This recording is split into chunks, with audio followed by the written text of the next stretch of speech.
a lot of our listeners are small business owners, entrepreneurs. What are some mistakes that a lot of small business owners, entrepreneurs make, or misconceptions that they make about branding? And what would you tell them and how to immediately fix it? Most people, when they're starting off, they focus too much on one aspect of their business, right? Instead of realizing all of the pieces that go into it. They think, with branding at the center, they think, oh, if I have this great image and this great idea, people are just going to buy in. And then they get to it and then they can't operate and people fall out.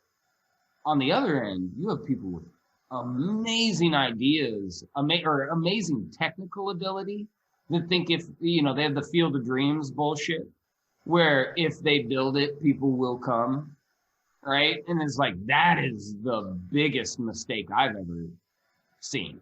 I sat down with a kid who was so smart and he had this great idea and I can't, reveal it to the world.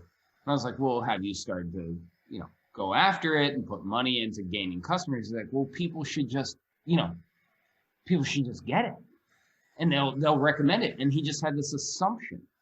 And so I would say it's like too many entrepreneurs make presumptions about how successful they're going to be without paying attention to all the different aspects that go into it.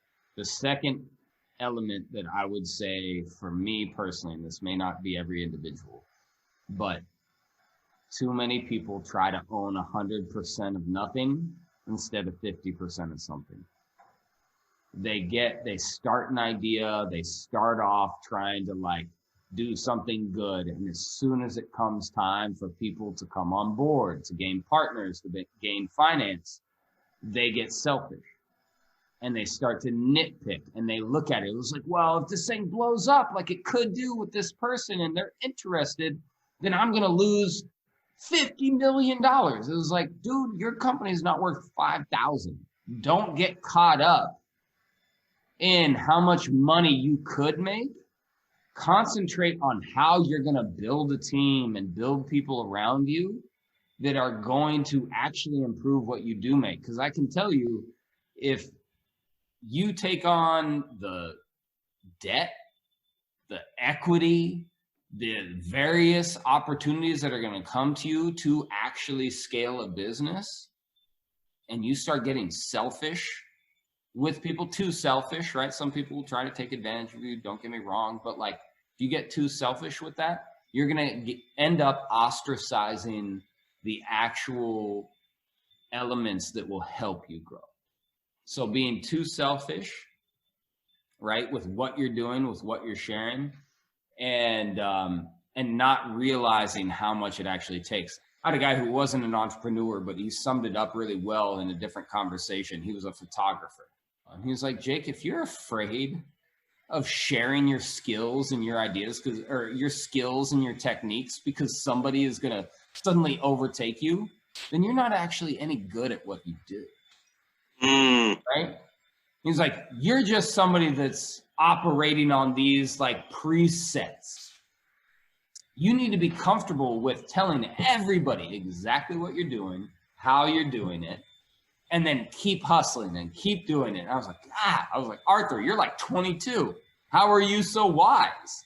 But for us, immature folk that are learning, it was really about the ability to share, the ability to be open, the ability to trust and trust yourself. So many people, I guarantee you guys are like this.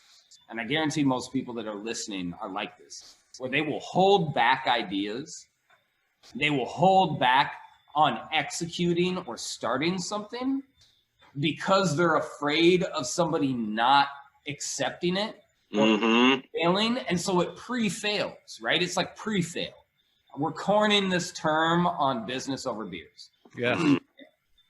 Right? Pre-fail is our subject, where people pre-fail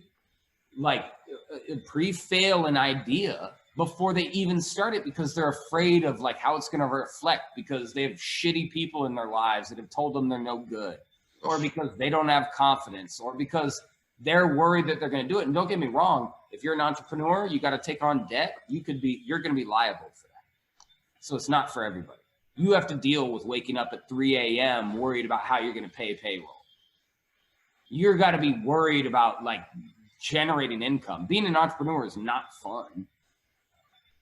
It's shitty, but it's also the most amazing thing.